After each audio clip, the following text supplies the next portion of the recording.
할렐루야. 오늘 이렇게 예배부 주체 예배에 오신 여러분들 주님의 이름으로 환영하고 축복합니다. 이 시간 우리가 특별히 예배부 주체 예배로 모인 만큼 제가 예배란 무엇인가, 그리고 또 참된 예배자란 누구인가에 대해서 한번 말씀을 살펴보도록 하겠습니다. 그래서 오늘 전할 설교의 제목은 예수님이 하신 말씀에서 따왔습니다. 영과 진리로 예배할지니라. 자, 먼저 요한복음 4장 24절을 함께 읽어보겠습니다. 자, 시작. 하나님은 영이시니 예배하는 자가 영과 진리로 예배할지니라. 아멘. 제가 종을 쳐야 될 것 같죠? 자, 굉장히 귀에 익숙한 구절입니다. 오전 1, 2, 3부 예배 때 사회자가 종을 치면서 봉독하는 성경 구절입니다. 우리가 단순히 생각하면은 우리가 그 예배 시간 처음에 주께와 엎드려 찬양을 부르지 않습니까? 이 찬양을 다 부르고 나서 사회자가 종을 치면서 이 구절을 읽는 것이 자, 이제부터 본격적으로 예배 시작하겠습니다 라는 그런 예배 시작 선언이라고 우리가 생각할 수 있습니다. 그런데 주보에 나와 있는 순서를 보면은 뭐라고 써 있냐면 예배의 부름, 타종이라고 적혀 있습니다. 예배의 부름, 타종. 즉 우리가 우리의 의지로 온 것이 아니라 하나님께서 우리를 이 자리에 예배자로 불러주셨음을 주지시키는 그런 선언인 것입니다. 따라서 앞으로 이 구절과 함께 울리는 우리 종소리를 우리가 듣게 될 때 하나님께서 나를 예배자로 이 자리에 부르셨구나 하고 떠올리시면 좋을 것 같습니다. 자, 그런데 예수님께서 이 24절의 말씀을 왜 하시게 됐냐면 바로 사마리아 여인이 던진 질문에 대해서 답변을 하셨던 것입니다. 사마리아 여인이 물었습니다. 예수님, 우리 사마리아인들은 그동안 이 그리심산, 사마리아 지역에 있는 그리심산에서 하나님을 예배하였는데 유대인들은 오직 예루살렘에서만 하나님을 예배할 수 있다고 말합니다. 정말로 그렇습니까? 그들의 말이 맞습니까? 라고 묻습니다. 이 질문에 예수님은 누가 옳다 그르다 말씀하시지 않고 예배의 본질을 꿰뚫는 말씀으로 답변을 해주십니다. 요한복음 4장 21절을 보겠습니다. 예수께서 이르시되 여자여 내 말을 믿으라. 이 산에서도 말고 예루살렘에서도 말고 너희가 아버지께 예배할 때가 이르리라. 아멘. 예수님은 사마리아인들의 그리심산도 아니고 유대인들의 예루살렘도 아닌 곳에서 하나님께 예배할 때가 이르게 될 것이다 라고 말씀하셨습니다. 즉 예배는 특정한 장소에서만 드릴 수 있는 것이 아니라는 것입니다. 실제로 지금 우리는 하나님을 믿고 있지만 예루살렘에서 예배 드리고 있습니까? 아니죠. 예루살렘이 아닌 지금 대한민국 인천광역시 부평구 마장로 14 경인교회에서 예배드리고 있지 않습니까? 그러므로 오늘 본문에 나오는 예수님의 말씀처럼 더 이상 장소에 구애받지 않고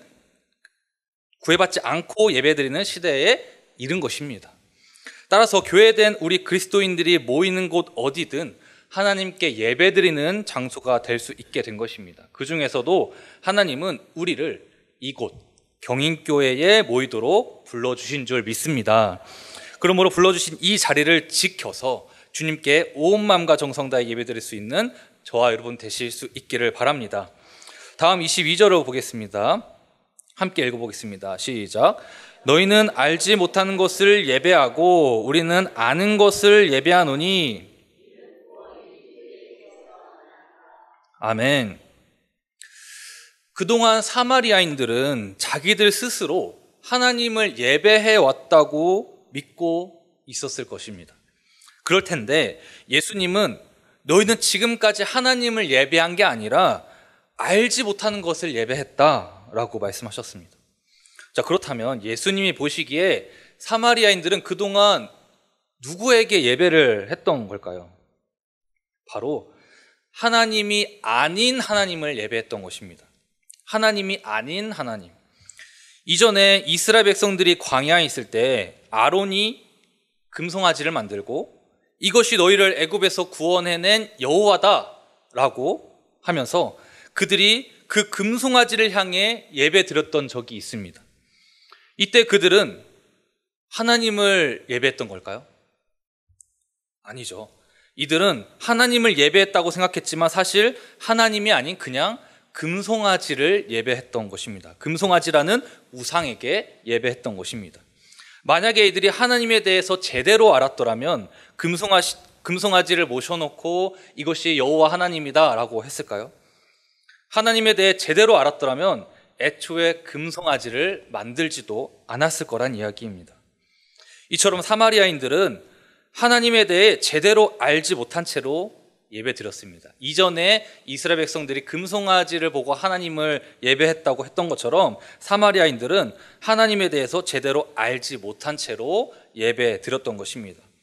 예를 들어서 사마리아인들은 구약 성경 중에 오직 모세 오경만을 자신들의 경전으로 삼았는데 그로 인해 이들은 사사시대에 나타난 하나님 또는 다윗 왕과 언약하신 하나님에 대해서 몰랐습니다. 제대로 몰랐습니다. 그리고 여러 선지자들을 통해서 알려주신 메시아에 대한 계시도 제대로 알지 못했습니다. 따라서 그들은 정말로 하나님에 대해 아는 지식이 턱없이 부족한 상태에서 예배를 드렸던 것입니다. 그리고 그들은 하나님만 예배했던 것이 아니라 다른 우상들도 함께 예배했습니다. 하나님이 질투하시는 하나님이시라는 사실을 그들이 경전 삼았던 모세 오경에도 여러 번 나오는 내용인데 이들은 자기들이 아는 것도 제대로 지키지 못한 채 하나님을 예배했던 것입니다. 물론 누구도 하나님에 대해서 완벽하게 안다고 말할 수 없을 것입니다. 유대인들이 사마리아인들보다 하나님에 대해서 더 잘 알았냐? 사실 그것도 아닙니다. 사실 50보 100보인데 그나마 예수님이 보시기에 유대인들이 사마리아인들보다는 그나마 50보 정도 그냥 앞서 걸었다 이 정도로 보셨던 것 같습니다. 그래도 유대인들은 하나님이 말씀하신 대로 지정된 중앙성소 예루살렘 성전에서 예배드렸고 또 바리새인들을 필두로 하나님의 말씀인 율법을 지키기 위해서 노력했던 민족이기 때문이죠. 물론 그들이 그 중앙성소였던 예루살렘 성전을 더럽히고 율법으로 서로를 정죄하는 상황까지 간 것은 그들이 사마리아인들과 별반 다를 것 없다라는 증거가 될 것입니다. 아무튼 다시 22절 끝부분을 보면은 이는 구원이 유대인에게서 남이라 라고 예수님이 말씀하십니다. 여기서 구원이라고 번역된 헬라어는 소테리아라는 헬라어인데 이에 대응되는 똑같은 뜻의 히브리어가 바로 예쏴라는 단어입니다. 예쏴. 이 예쏴라는 단어에서 예수님의 이름이 나온 것입니다. 다시 말해서 이는 구원이 유대인에게서 남이라 라는 말씀은 뭐냐면은 한번 넘겨주세요. 자막. 이는 구원이 유대인에게서 남이라 라고 하신 말씀은 다르게 이야기하면은 한 장 넘겨주세요.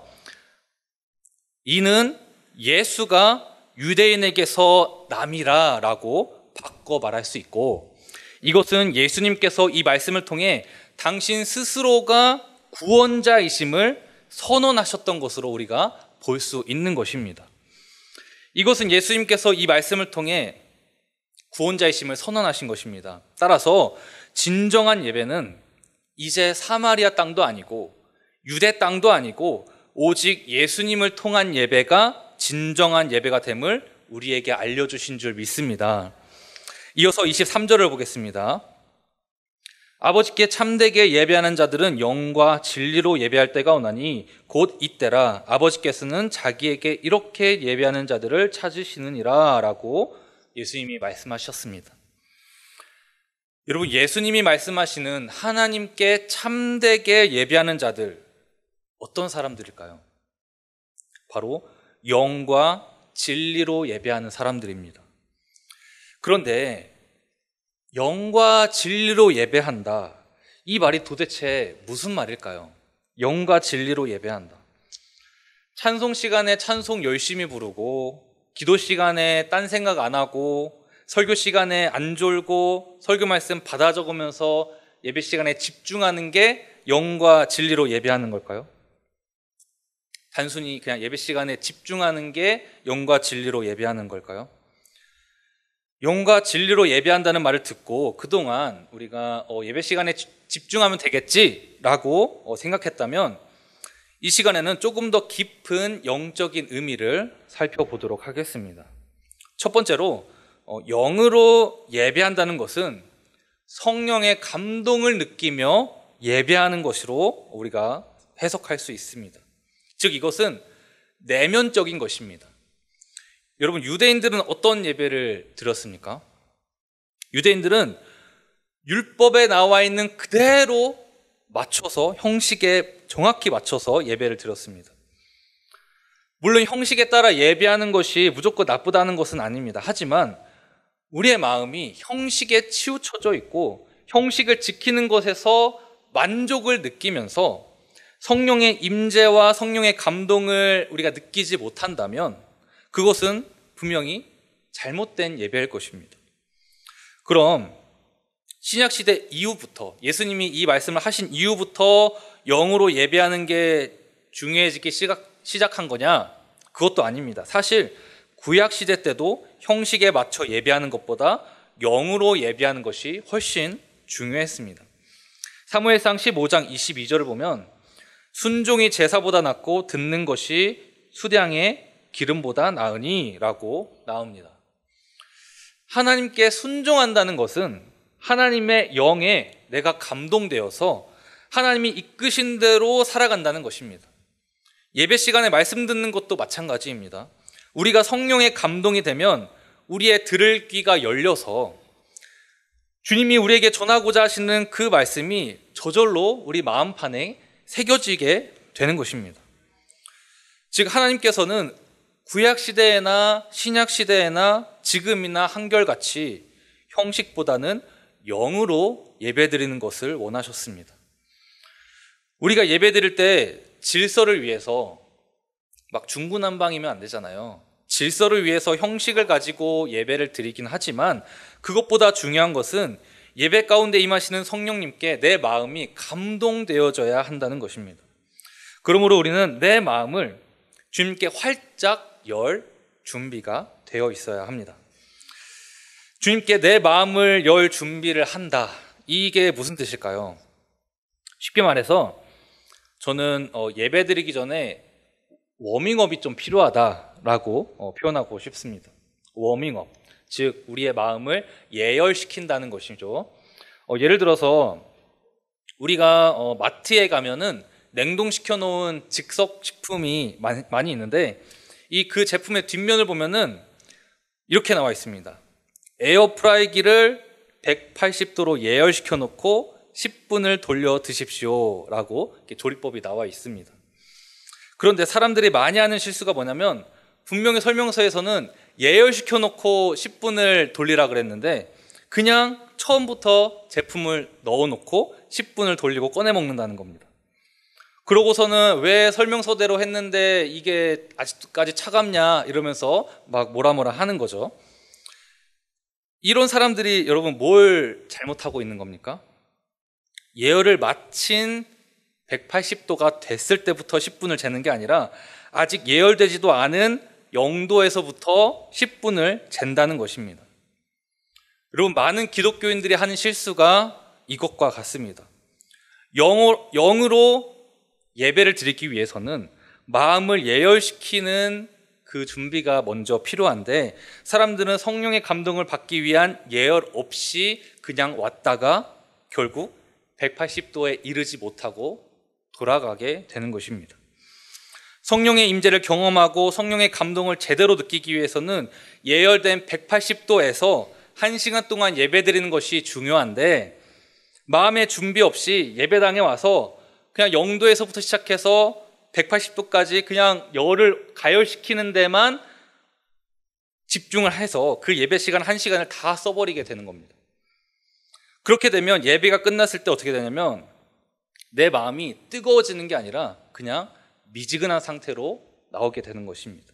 차갑지도 않고 뜨겁지도 않은 미지근한 상태로 예배를 끝마치게 되는 것이죠. 여러분 예배 드릴 준비, 성령의 감동을 느낄 그 예열을 예배 전에 하고 계십니까?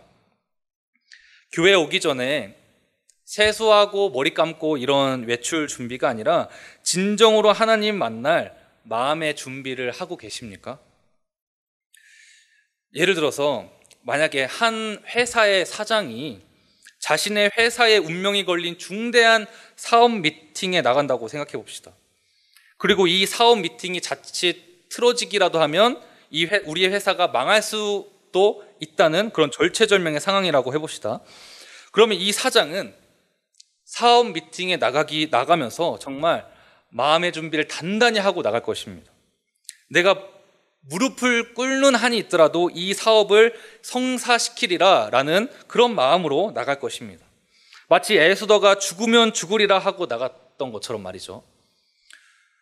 여러분, 우리가 예배에 나올 때에 이렇게 마음의 준비를 단단히 하고 나와야 할 줄 믿습니다. 왜냐하면 우리가 하나님을 만나는 것은 정말 우리의 생명이 걸린 일이지 않습니까? 그런데 우리는 하나님 만나는 예배를 위해서 마음의 준비를 얼마나 하고 있느냐라는 것입니다. 혹시 그저 매주 반복되는 하나의 일상, 또 하나의 루틴 정도로 여기고 있지는 않습니까? 예배는 우리에게 새 생명 주시는 하나님을 만나러 나오는 정말 귀하고 소중한 시간인 줄 믿습니다. 예배 가운데 주님께서 우리의 마음을 감찰하시고 우리의 목소리를 또 들어주시고 우리의 삶을 변화시켜 주실 것을 믿으며 우리가 나와야 하는 것입니다. 그런데 우리가 아무런 준비도 되어 있지 않은 채로 나오면 하나님이 그냥 알아서 모든 걸 이루어 주실까요? 예배드릴 준비가 되어 있지 않다는 건 주님이 내 삶을 변화시켜 주신다는 그 믿음이 부족하다는 말이기도 합니다. 기회는 준비된 자에게 오는 법이란 말이 있습니다. 우리의 마음이 준비되어 있어야 주님께서 그 사람을 기뻐하시고 그에 합당한 크신 은혜와 약속하신 구원의 역사를 그의 삶 속 가운데 이루어 가실 줄 믿습니다.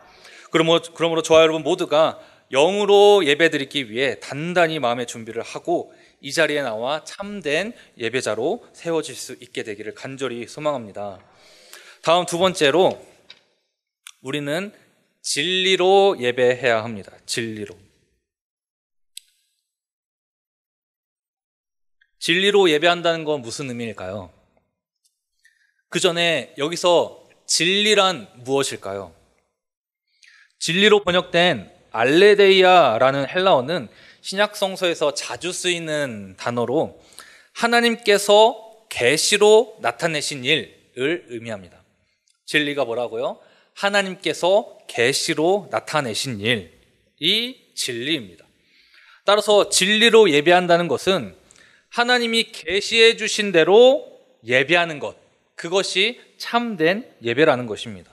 그런데 이 알레데이아라는 단어가 신약 성서에서 자주 쓰인다고 했는데 대표적으로 또 어디에서 쓰였냐면 요한복음 14장 6절에서 쓰였습니다. 요한복음 14장 6절 함께 읽어보겠습니다. 시작.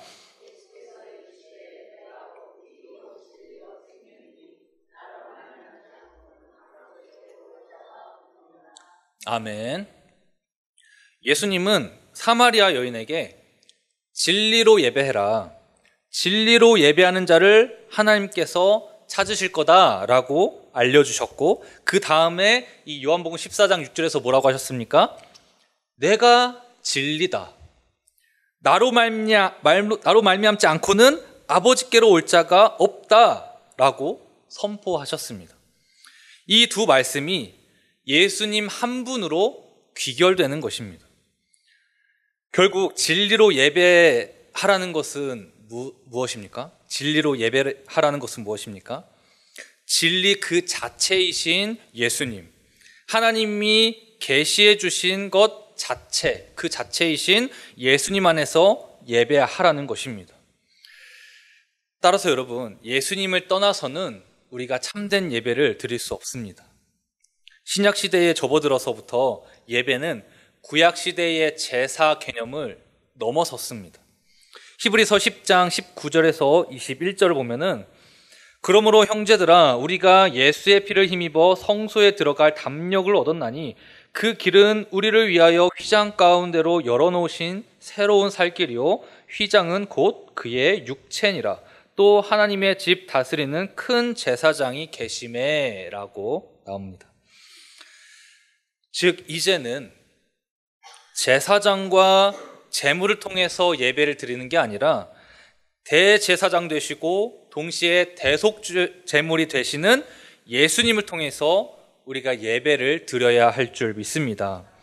이어서 히브리서 10장 22절 하반절을 보면은 참 마음과 온전한 믿음으로 하나님께 나아가자라고 나옵니다. 참 마음과 온전한 믿음으로 하나님께 나아가자. 그러므로 이 시간 이 말씀처럼 진리로 예배한다는 것이 형식을 통해 하나님께 나아가는 것이 아니라 예수님을 통해 하나님께 나아가는 것이란 사실을 깨달을 수 있게 되기를 간절히 바랍니다. 마지막으로 로마서 12장 1절을 함께 읽어보겠습니다. 자, 시작. 그러므로 형제들아 내가 하나님의 모든 자비하심으로 너희를 권하노니 너희 몸을 하나님이 기뻐하시는 거룩한 산 제물로 드리라. 이는 너희가 드릴 영적 예배니라. 아멘. 여러분, 우리가 이 시간들은 영과 진리로 예배해야 한다라는 말씀은 결국 예배당 안에서뿐만 아니라 우리의 직장, 학교, 가정에서도 늘 우리의 몸을 제물로 바쳐서 예수님을 따라 살아가야 함을 이야기하고 있는 것입니다. 우리의 몸이 예수님의 행적을 닮아가야 한다는 것입니다. 그것이 바로 우리가 드려야 할 삶의 예배인 줄 믿습니다. 우리는 우리의 삶 전체를 예배로 만들어야 합니다. 형식으로 정해져 있는 예배 시간뿐만 아니라 우리가 살아가는 모든 순간을 예배 시간으로 만들어야 할 줄 믿습니다. 골로새서 3장 17절을 보면 또 무엇을 하든지 말에나 일에나 다 주 예수의 이름으로 하고 그를 힘입어 하나님 아버지께 감사하라 라고 나옵니다. 즉 우리가 예수님 안에서 예배 드려야 한다고 지금 배웠듯이 우리의 삶 속에서도 우리가 항상 예수 안에서 그리고 예수의 이름으로 살아가야 할 줄 믿습니다. 예배자로서의 태도를 늘 유지하면서 살아가는 것입니다. 예를 들면 무엇이 있을까요? 직장이나 우리의 사업장에서 정직하게 일하는 것, 가정에서 부모에게 순종하고 자녀를 존중하는 것, 또 내 이웃을 섬기는 것, 사랑하는 것, 내 원수를 사랑하는 것. 이렇게 우리가 일상 속에서 항상 예수 안에서 살기를 노력한다면 예배를 위해서 우리가 따로 시간을 내어서 우리의 마음을 예열할 필요가 없습니다. 왜냐하면 이미 평소에 예배자로서 준비가 되어 있는 사람으로 살아가기 때문입니다. 여러분, 하나님이 찾으시는 예배자는 어떤 사람입니까? 영과 진리로 예배하는 사람입니다. 예배당에서만 예배하는 사람이 아니라 삶 전체를 예배로 살아가는 사람입니다. 영과 진리 대신 예수님 안에서 살아가는 사람이라는 거죠. 그러므로 오늘 이 시간 우리 경인교회 성도님들 모두가 예배의 본질이 무엇인지 기억하면서 하나님이 기뻐하시는 참된 예배자가 다 되실 수 있기를 간절히 소망합니다.